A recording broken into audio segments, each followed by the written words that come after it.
Hello दोस्तों, स्वागत है आपका Sahara medical and general store channel पर।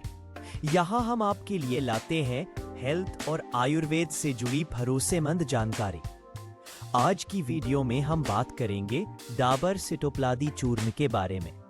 ये एक पारंपरिक आयुर्वेदिक औषधि है जिसका उपयोग पीढ़ियों से खांसी, जुकाम और सांस संबंधी समस्याओं में किया जा रहा है। सबसे बड़ी खासियत ये है कि ये पूरी तरह प्राकृतिक जड़ी बूटियों से बनी है और बिना किसी साइड इफेक्ट के शरीर को राहत देती है।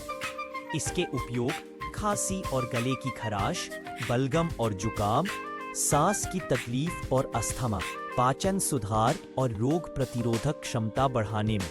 इसके फायदे: खांसी से राहत, पतला करने में मदद, सांस लेना आसान, पाचन को मजबूत करना, प्रतिरोधक क्षमता बढ़ाना।